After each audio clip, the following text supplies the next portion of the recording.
y'all boys doing today? Good. We stayed dry a little bit. Trying to stay dry. Got a little rain. Turkey season around the corner. It ain't too long. It ain't too much longer we'll be here. I saw some gobbler tracks yesterday. What I wanted to see. I ain't even went to look yet, but I know. I I'm wait. going to. I wait to the. I don't like. Only reason I went yesterday because I had a new track. And I wanted to look at it. I want to know where it was. I want to learn a little bit. And, you know, because I get in with some guys from my buddies from Mobile. And I just wanted to go Like check out, learn it, make sure I know where I need to be going in the dark and all that kind of stuff. Pulling in there and that's why I went. I usually don't like to scout because I'd be wanting to. I'd be wanting to go, and I want to go, and I can't do that, you know. They done got too excited. Yeah, I get too excited, and I'm like, look, it's already bad enough. I don't want to be going for, listening for a month and a half and can't go hunting. So I usually wait till March to go listen. Well, I know you was talking about your Grand Slam the other day. Tell us about it. Well, finished my Grand Slam back in May, somewhere around the middle of May, and I just always wanted to finish my Grand Slam in South Dakota.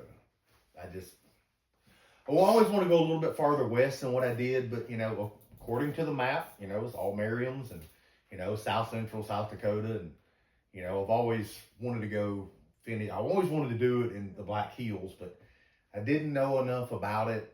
And I didn't know enough people that had gone, and I really didn't want to take the chance of hunting public, although I, felt very confident in going somewhere else.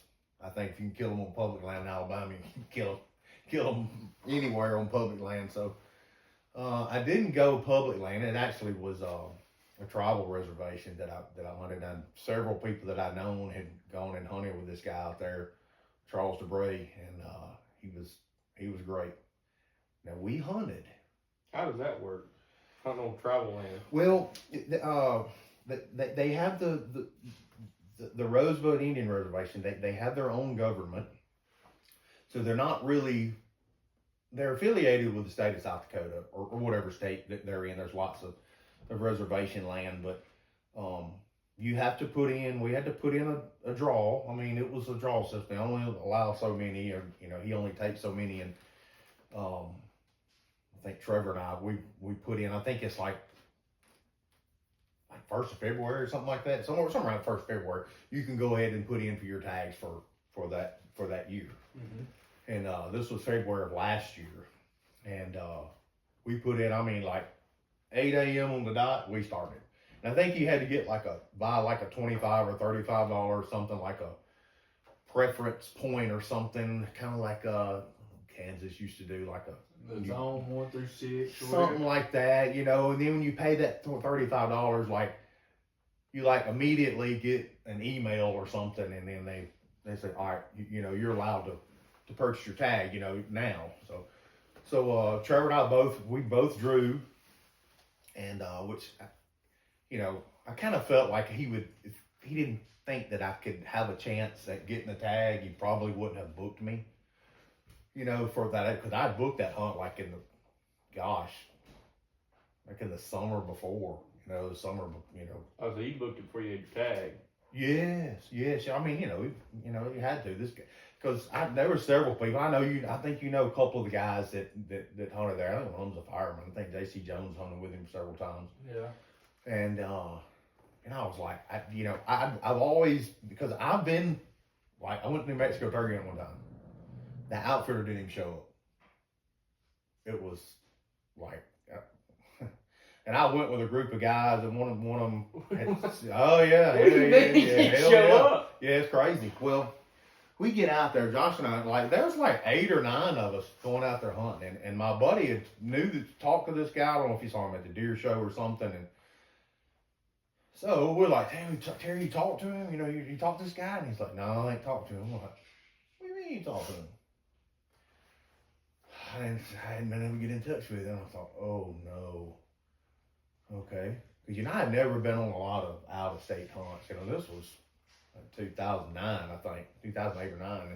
And, and I had hunted, I've hunted Texas before and killed turkeys in Kansas. And I don't know if I'd gone to Oklahoma yet, but, I wasn't a really big traveler yet. I've been to Texas a couple times, I think, but somebody was like, "You want to go to New Mexico turkey hunting?" I'm like, I guess. What we kill? The Merriam's. Okay, cool. Yeah, that'd be great. And we get out there and it's like 6 inches of snow, and and then we calling the guy, and then he's like, I think he gives us somebody's number, and he called anyway. There's a couple of guys that were there. He had called a couple of guys. He was supposedly coming from like Illinois and driving all the way out there. That's where he lived, and to New Mexico. And long story short, he never showed up. We got to hunt, but I think he was like, I think one of the guys called him and said, "Hey man, these are good old boys from Alabama. I think they're pretty redneck. And you probably, you either need to come out here or you need to tell me what we need to do." And it was crazy. We got out there and the guy was like, "Where you guys eating at?" Well, I don't know. He said the meals are included. And this was like right around the time when the email was on here. Well, thank God that we were out there, like there were 2 or 3, outside salesmen, business guys, and one of them had a BlackBerry. And Terry, I think, had forwarded us all the emails, and I didn't have a BlackBerry. I think I had a flip phone, had a flip phone. Somebody had a BlackBerry. Crazy. He was like, so he got to going through there, and he was like, "Here it is right here. I got the email." He showed it to the guy. He said, "Meals and lodging included." So we were like, "All right, here we go." So the guy was like, "All right." He said, "Look," he talked to the guy on the phone. He said, "Look," he said, just whatever you buy your food." And he said, "Whatever it is," he said, "we'll just take it off the price." And all. Man, thank goodness I'd already killed like 3 or 4 turkeys already. This was in April, and it was early. Thank goodness I'd killed like 3 or 4 turkeys, and Josh and I had hunted, we'd hunted a good bit together. So we get to going out there. So we get out there. This is nuts. This is crazy. So we get out to one of the guys out there. I can't remember his name is. I can't remember. I think his name was Jason. So we get up the next morning, and we had to drive, I don't know, like 20 minutes out there. We get up and it was snowing. And I was like, "Man, I'm Alabama, man, I'm driving no snow." And I said, "Good grief." So, thank goodness I ain't driving. We get up in that truck, an extended cab truck with a guy. He said, "Hey, well, you boys don't have to drive." "What do you mean I don't have to drive?" He said, "Oh, yeah, I got a DUI. I can't drive." And I was like, "Where are we?" We're in the middle I think we're in like Chama, New Mexico. I told Josh, I said, "I'll drive, I guess. I'll drive. If I ain't driving no snow," he said, "You'll be fine, just drive." So we get out there and drive, get out fine. And so we get out. And we get, and that's, I don't know, I was a good bit lighter then than I am now. A little heavier now. And Josh, he's always weighed $105. He's like y'all, heels and stuff, we were gone. But we got to going up there in the dark in that snow. We got about 300 or 400 yards from the truck, and he looked at me, and I looked at him. He said, "I'm about to die." I said, "I'm about to die." And that guy, he's about 20 yards. I said, "Hey, man." I said, "What's wrong?" I said, "We're about to die back here. You got to slow down." He said, "Oh, yeah. We're about 8,500 feet right now. We only have 1,000 more feet to go." And we were like, "I'll be dead time I get to 1,000 feet." You didn't go up in that thin air. Yeah, so that's what it was. So, but you finally, and we did that every morning for 3 days, and we never saw a turkey. I think we saw a hen, we saw some tracks, we heard maybe a gobbler the first morning, we may have heard one of the mountain over the next morning. And long story short, there was like 9 of us, and I think there was 3 turkeys killed the whole time. But I was like, we might just need to end this quest for this Grand Slam thing that we want to talk about and stuff, everybody wants to do. And I'm like, I was like, all right. So I said, I never really cared what their names were. I don't care what their name, because like my buddy Terry Gibson told me one time, this was before that trip, before that Merriam trip. He said, "Hey, buddy, you want to go to Texas?" I said, "We're going to Texas for turkey hunting." "Oh, man, we got turkeys here, man. They don't need to go out there." I said, "A lot of them out there." All right, but okay. Well, anyway, that kind of started the little traveling time, the little traveling deal about going. So I'd killed a bunch of easterns. I was a young boy then. I don't know. I was probably 30 years old, and I'd get killed. A bunch of easterns and killed, I don't know, 4 or 5 Rios. In Texas. Going out there hunting, and I was like, you know what? I don't need to worry about this. After that New Mexico thing, I said, never again. Never again. Well, I think maybe that was 2008 or 2009. Well, next year I had somebody call me. He said, "Hey Cole, you wanna do some TV?" And I said, "I don't know about no TV, man. All I want to do is go turkey hunting. That's all I want to do. That's all I want to do is go turkey hunting." So he said, "Look, got somebody that's right here close. It's like West Tuscaloosa County or like Northeast Green County, not too far from my house now." And so anyway, there's a Mossy Oak camera crew, and they wanted a turkey guy. And I said, and I knew these people whose place it was, and I don't know how they come up with the camo cameras or whatever, but we ended up killing like 2 turkeys on camera, just bam, bam, and I think it aired on like Turkey Thugs. And it was really cool. Ended up friending, I did a couple more hunts. Ended up friending one of the guys, Chris Henley. Man, great. Chris Henley passed away several months ago. And he's like perfect shape, 53 years old. We actually went hunting with Justin Akins out there in Northwest Oklahoma. And Chris went with us. There were no cameras or nothing. He had ended up quitting Mossy Oak. He worked with him for about 12 or 13 years. And anyway, we did some TV together, and he was a great guy. We were really good friends. And so I said, "Hey, Chris," I said,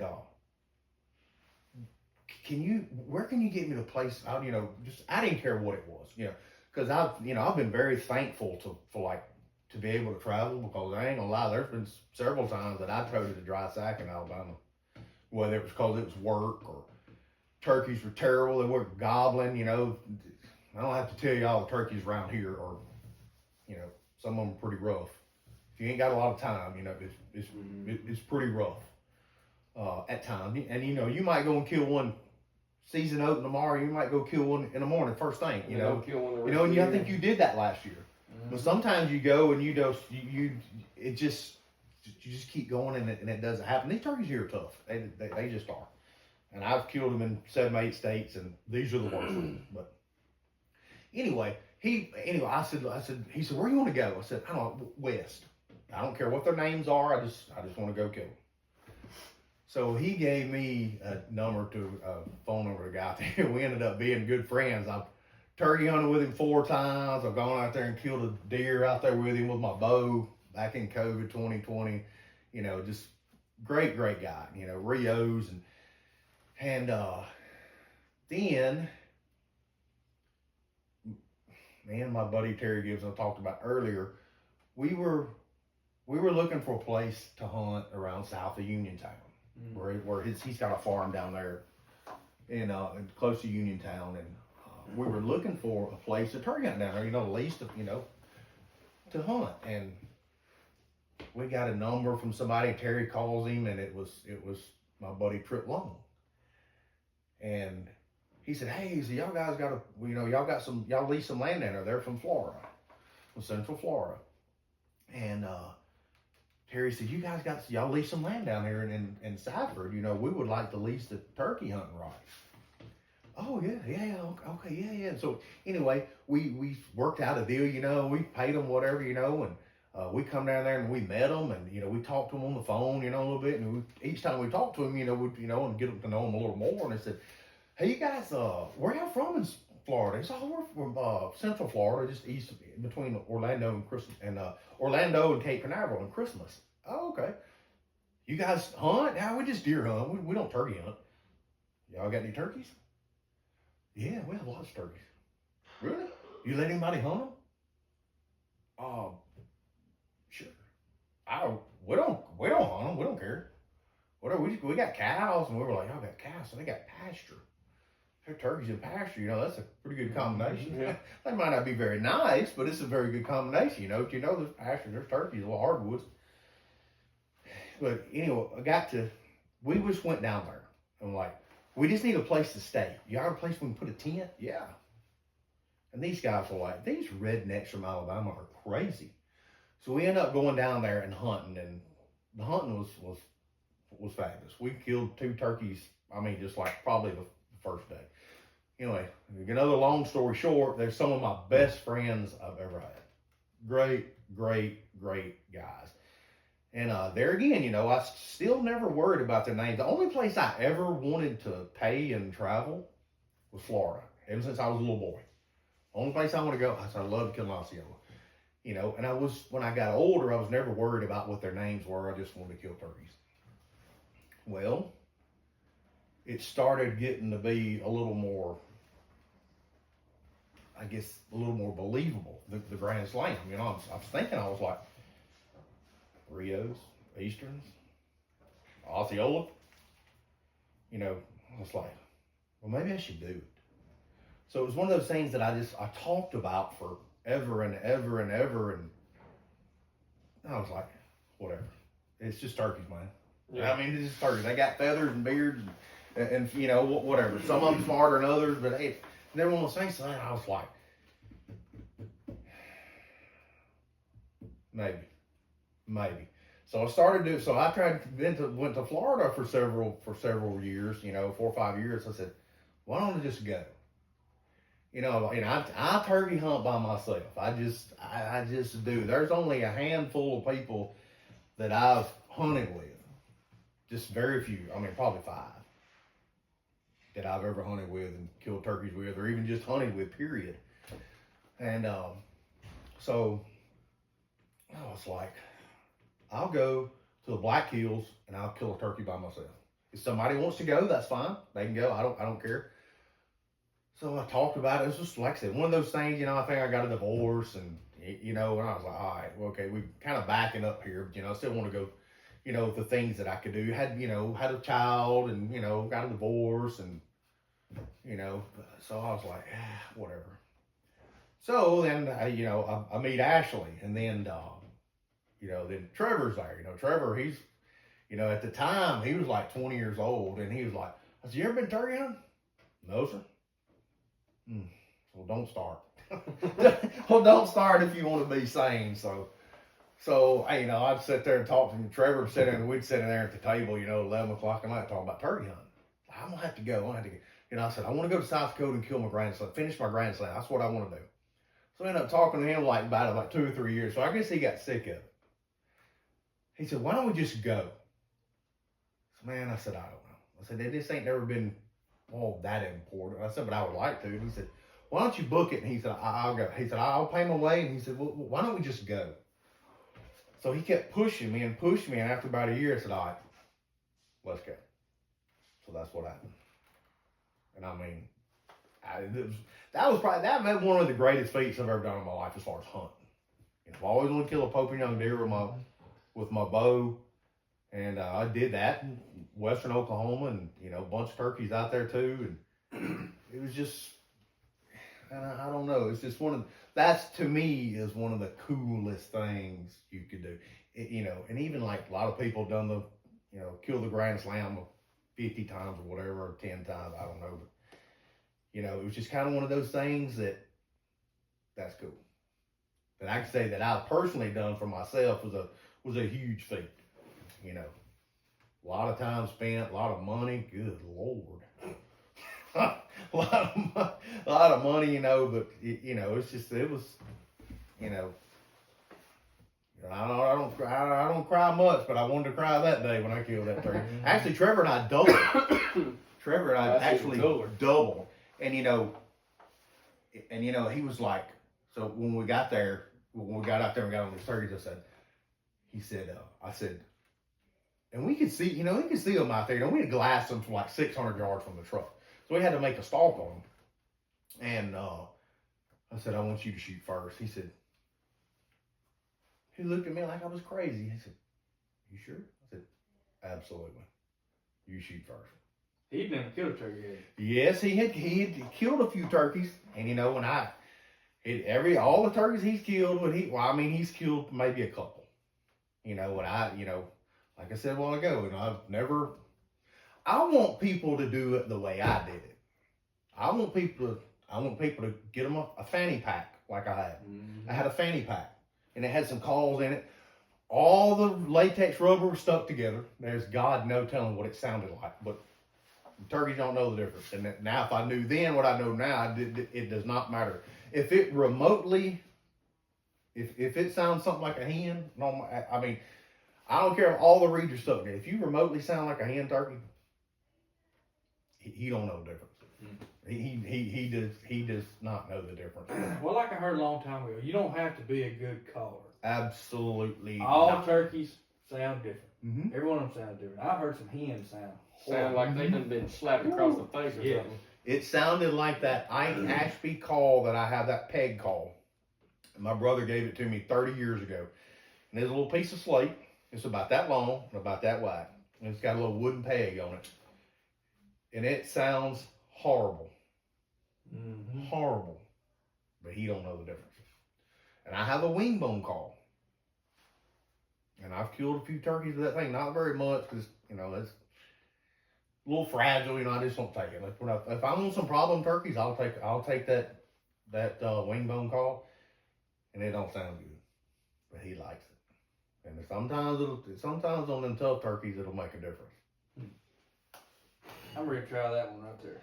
You need to. I'm going to. My That is father-in-law so got that cool. for me for Christmas. That's cool. And I'm ready to try it. Is that all wing bone? Mm-hmm. No, I can't see without no glasses on. Look them pink rose gold Orange, and rose colored glasses. John Conley, baby. That's cool. God, they look like feathers. Uh-huh. Oh, it's a custom made one. Good gracious. They had some of them. I'd be scared of that thing. I know. I'm kind of nervous about taking it. They had some of these at NWTF convention. They were I want to wrap $2,000, it. Yes, sir. $3,000. There's Really? a guy. There's a guy in Georgia that makes them. I don't know if that may be him, but some of them calls for that. They're $1,000 or more. I don't know. I didn't ask. I wouldn't ask. I would go kill a turkey with that thing. I can tell you that. I'm going to. Hope to anyway. That's cool. I'm gonna have to wrap it in bubble wrap and then unwrap it when I sit down. But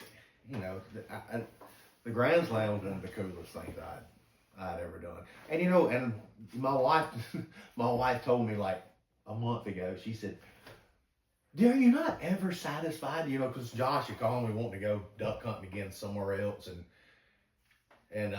she said, "Are you not ever satisfied? Do you not ever want to?" I said, "That ain't it. It ain't. I work that way. I just." Like I do stuff at home. No, I'm not ever. To answer your question, no, I'm not ever satisfied. Nope. If I do something, I want to do more. Do it better. When I complete it, I just want to do Something more. else. And I would love to kill I don't even know what the hell it's called. The Super slam. The or whatever. World Slam, Yeah, then there's a the Royal gold- Super the gold Slam. and the, I'm not going. oscillated. Yeah, and that oscillated. No, that's cool. I saw one mounted at I ain't going to Mexico. NWTF convention. I'm not going to Mexico. I just You ain't. see where that Bo Brooks dude, or whatever his name is, made a Osceola call? Well, it's a goblin too, but it'll do Yeah. the oscillated turkey call. It'll do your Yeah. signature call. Yeah. What's it sound like? But I'd love to do that. But I can't. And it ain't something that's pushing me. Nothing's pushing me to go there. I did what I thought was cool, and I might do that again. And I probably will, because I'd like to work on the states now. I like to work on the states. I've been very, very blessed to be able to. I mean, how do you meet friends in Central Florida that have connections to turkey hunt, and they don't want nothing from you? They just want you to come down there. It's good friends. I mean, that's so. it's just so cool, you know. And there's, of course, you know how the hunting industry is. we talked about this a while ago, but you know, some people are like, well, you're not technically killing Osceolas unless you're south of 70. That's baloney. Crap. They got the black wing. Yeah, and I got tons of pictures of them turkeys I killed. I don't know, I've killed 14 or 15 or 16 or more.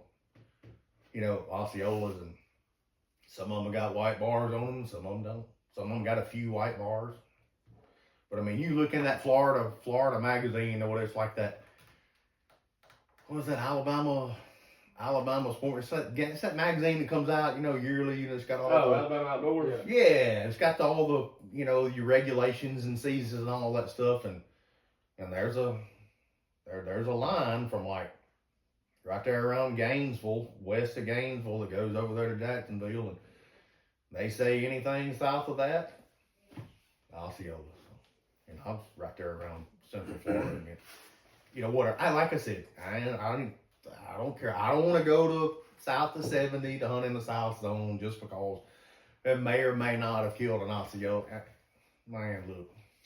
All I know is it was fun, and it's gonna be fun again in a few weeks when I go. And I don't, you know, I've gotten to where I don't hunt in the afternoon anymore. I just don't. I don't do that here. I don't do it. But I'll go down there and hunt in the morning. I might hunt to lunch, and then we're gonna cook and socialize and see their families and hang out with them for the rest of the day. How long are you going for? I usually go out 3 or 4 days. You know, we just Ashley's going with me this time. And when you going? Let's see. March the 21st, I think. 20th, 21st. Well, you don't know where my stuff is here, do you? I get back and see. I can how find many footprints going on, man. 9.5 live been tracking around here. I'm gonna leave a turkey feather in your gate. Yep. Actually, and like I said, I said I'm very blessed to be able to do some of this stuff, to like to go to Florida and hunt. Man, I can't say enough about my friends from Arkansas. You know, gone duck hunting with them the last 2 years. You know, we met these guys sitting in the lobby in Anchorage, Alaska. You know, 2 years. I think it was January of 24. And I'm like, where you guys going hunting at? Yeah, we're going to St. Paul. Where we're going? So we get out there and we end up being we all killed our king otters, and I think they killed some long tails, and I think I killed all of us killed, I think, harlequins, and it was a crazy, crazy trip. You know, that's the story for another time. But we spent like 3 or 4 days out there on St. Paul Island, and they're just like us. You know, and then I went out there with, and I'll never invite myself to go anywhere. I don't care if it's turkey hunting or not. You know, they were gracious enough to, you know, they'd invite Josh and I out there to go duck hunting the last 2 years, and we had the best time. Best time. They're just good people like us. And they're like, Jason, you need to come out here and kill a turkey. I already told you that. Man, I ain't messing with y'all turkeys, man. Well, we don't hunt them. Yeah, y'all do. Y'all killed some last year. Yeah, we don't do that. We're busy that time of year. We only go if we have a chance. And one of the guys out there, Tyler, he's a farmer out there, and he's got some family land that like right close to like Chase's duck camp. And he said, "There's the gate. You need to come up here." I said, "I will come up there." He said, "I want you to come up here." So I'm gonna do Arkansas this year, and that Northeast, you know, is basically all duck hunting. I mean, they're like in a mecca for hunting. That Northeast out there is, you know, they got a bunch of hills, you know, that Cache River bottom duck hunting. You know, they got turkeys, deer, ducks, and so I'm gonna go out there in April, and then the season, like I was saying, you know, it's kind of, you don't think of Arkansas for turkeys unless you go in those hills, but yeah, they got a very short season. It's only for like 8 days. Really? Yes. That's like Kentucky's only 2 weeks. Yeah. I did put in for my Kansas tag the other day. You did? Mm-hmm. I think I'm going back to Kentucky this year. I don't know. Really? I go the second week. I don't know if I've gotten my tag or not. I don't know when I will know, or how soon I'll know. Surely by 1st of March. I can't remember what it was last year. I've hunted southeast Kansas before, and that's pretty. Man, I heard sturgeons out there gobbling. I don't know if they're Rios or Easterns or what. I don't know, but me and Josh got out there one time, and he said, he asked me, he said, you want to go turkey hunting? I said, hey, where are we going? Kansas? Ooh, I don't know if I got the money for that. He said, well, start saving your money. So I did. Well, back then I think we went for like $600 or $700. It was like meals and lodging. It was a little bunkhouse, and this guy's, who's a farmer, and man, we got out there that next morning, and the jakes were already gobbling. I mean, we got there at like, I don't know what, we were there an hour before daylight, and we got there, and I went, ooh, and they went, caw, caw, caw, caw, caw, caw, as far as you could hear, and I was like, holy mother, where are we? There was just turkeys everywhere. I mean, just all up and down. That guy called it a river. It was a creek we walked across. I said, man, that ain't no river, man. That's a branch. that's a creek. That's some good times out there in Kansas. I hunted out there, I think 2 or 3 or 4 times. As of right now, I've got to go there and go into Kansas. It's a fun place. Well, as far Yeah, but as when he's supposed to go, we're gonna be 34 weeks pregnant. But I'm going with Hey, Dad. you going with your dad? Well, you're okay because you're going with your dad. Yes, but It's okay. But just think, neither one of them will be here. Lord, the daughter and the mama gonna be mad. But She said you can get a plane. All I can tell you, you better fly back. I said, if that plane better be leaving an hour after I get a phone call for me to make it back. All I can tell you, you better be ready to come back. Yeah, I'll be about 9.5 hours back to Birmingham. Yeah. Be coming through Amish country. Uh-huh. Hauling tail. You ain't kidding. Bigger story to tell. Yeah, I know it would. You'd have had to be like when I come back, Josh and I are coming back from Alaska, we had them frozen ducks in our backpack. And some of our airline workers are hilarious. When you up there in the Northwest, they know. They know what's in there. It's probably some ducks or something, somebody killed. But we get back to Atlanta. Our backpack went through customs. We was coming back there, and he said, "What's in that bag, man?" I said, "Those are ducks." He said, "Oh, okay. I figured it was something like that." Oh, golly. I guess I ain't never flown anywhere with. I've always Banana. drove. That was my first time doing anything like that. And I'm going to go ahead and tell you. I don't like it. I could, if it wasn't for Josh Wilson, ain't no way I'd have made it. I'd still be up there. I could not. My mind doesn't work that fast. He'd be like, "Come on, we got to go." And my knee was all tore up because I was supposed to have surgery on it again, and I was trying to limp through like hunting season and then turkey season, kind of like what I'm doing now. But he said, "Come on, we got to go, man."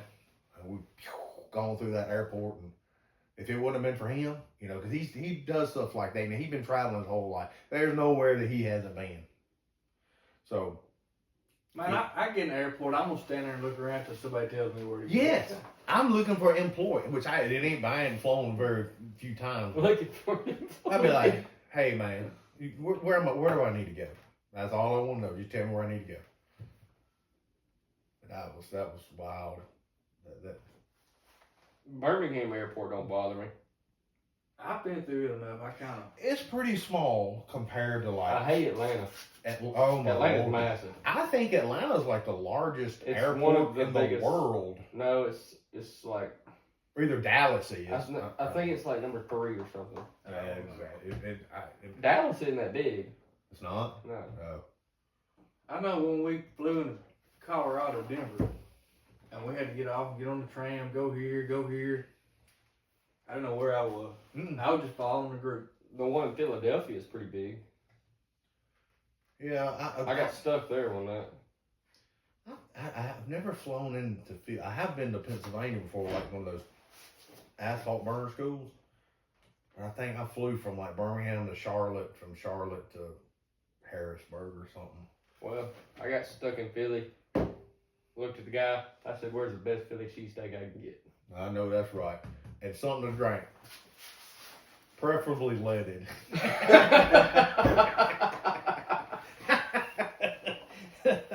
Oh, at that point, I needed something later. I was mad. Man, I know. I was mad. Yeah. The traveling's such crazy, man.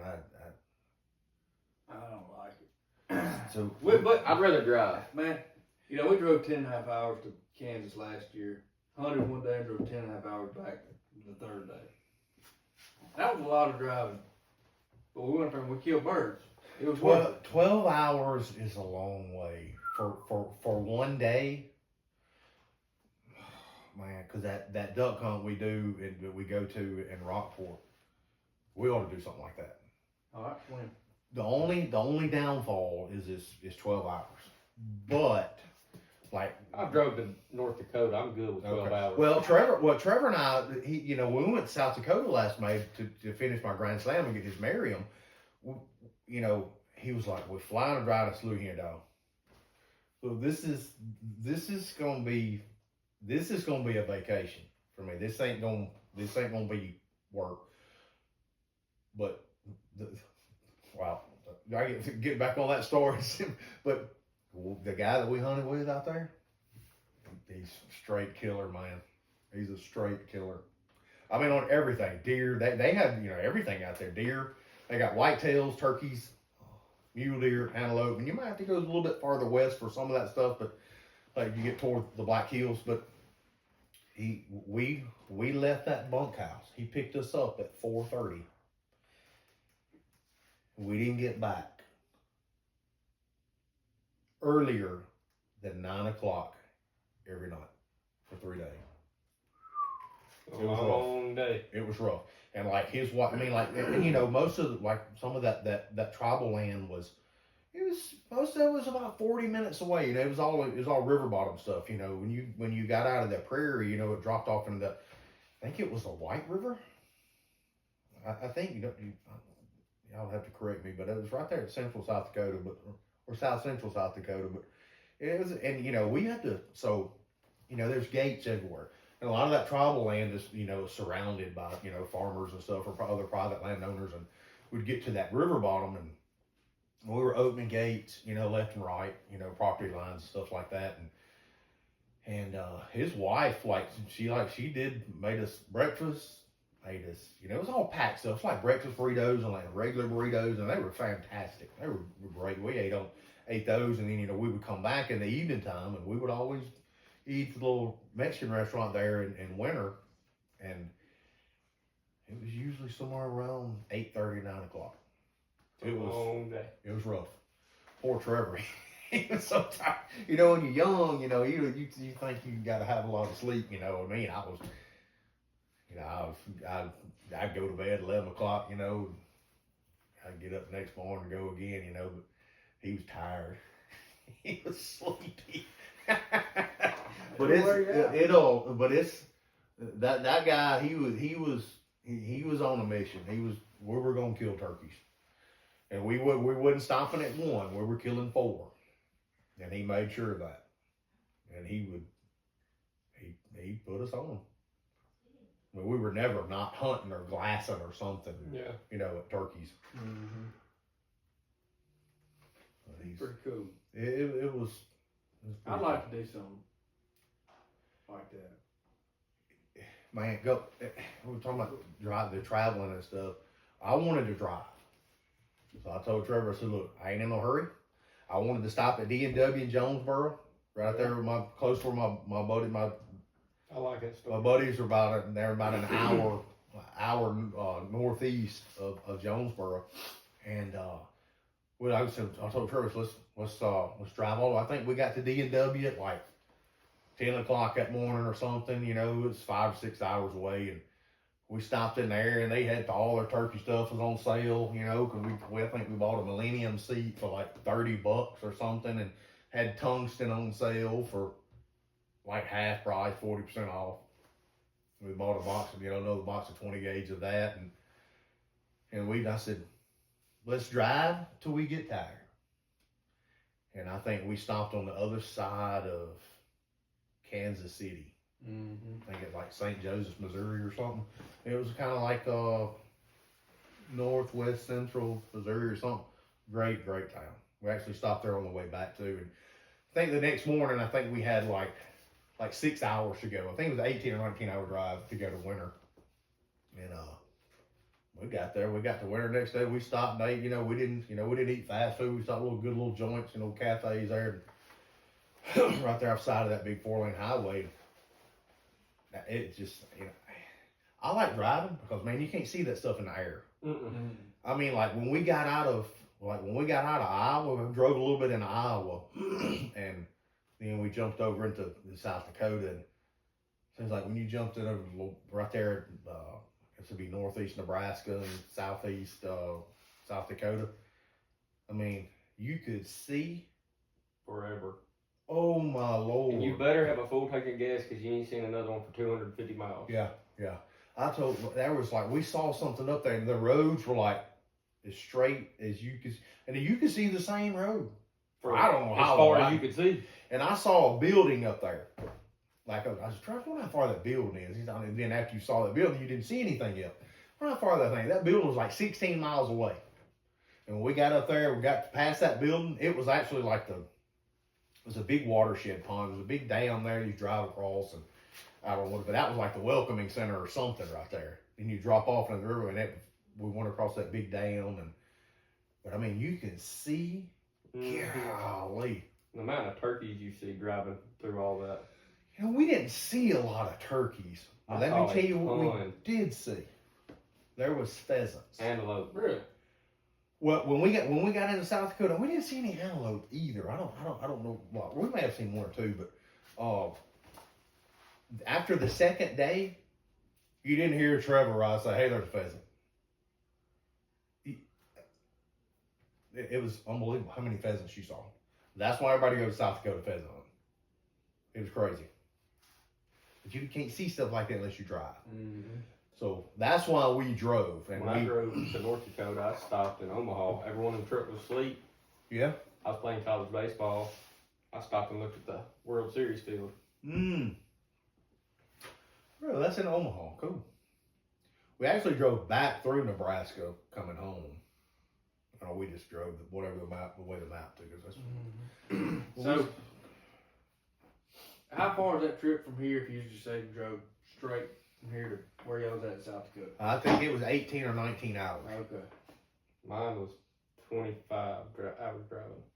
That's pretty close, and that's actually a pretty short distance to Killamarium. Because where I wanted to go over there, I was 4 hours from 4 or 5 hours, or maybe even 6 from the Black Hills. So then you tack it on, another 6 hours, 23, 24 hours. I think the furthest I've gone is 13 and a half to bottom side of Texas.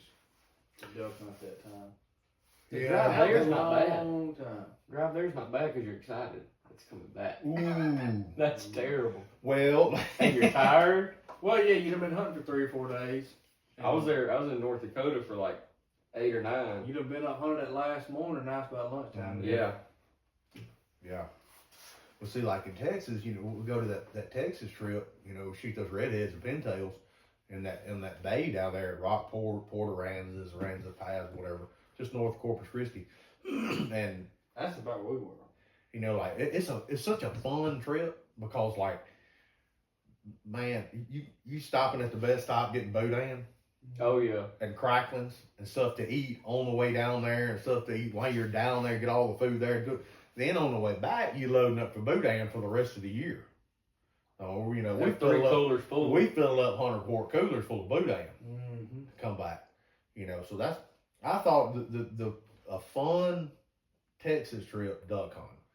Go down there and stay Lake Charles and go to Daryl's. It's like a little bar and grill and get you this sandwich. Po' boy. No, I think it's called Surf and Turf, but it's got like, I think it's got like a piece of fish or got shrimp. Josh know what it is. I watched him eat 2 of them. It's like, oh! But that was, you know, more we could eat than that was 15 years ago, you know, or more. But we go to Daryl's and get it had like roast beef, jalapeno mayonnaise, and shrimp or something on it. sounds I good. mean, it was unbelievable. Stay there at Lake Charles, and right there's a college town. I think it's with my buddy Thomas Rizzuto. I think he went to McNeese State, and I think that's where that was, right there at Lake Charles. Anyway, stay in Lake Charles. You already got your boudin. You got your boudin. You stopped at Scott at the best stop. Stay in Lake Charles. Go eat there. Like get up the next morning and go the rest of the other 6 hours down to Rockport. That's if you can break it up, if you have time, you know, because we've gone on a 12-hour drive, man, coming back. Terrible. One of you probably stayed at the fire pit a little too long the night before, you know. But, you know, you get up the next morning, you know, you got to be gone at 5 or 6 o'clock and get back at 6 or 7 that night. You got to go back to work the next day. But if you can break it up, man, makes that travel a little bit better. Mm-hmm. A lot nicer. Well, Jake, you got a verse for us today? Yep, I'm pulling it up.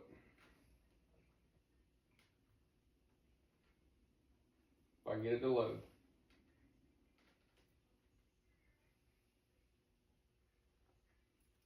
It's still loading. I can edit this out. Have you got a Bible app on your phone? Romans 3:23, for all have sinned and fall short in the glory of God. Sweet. I like it. I like it. Appreciate y'all listening. Thank y'all so much.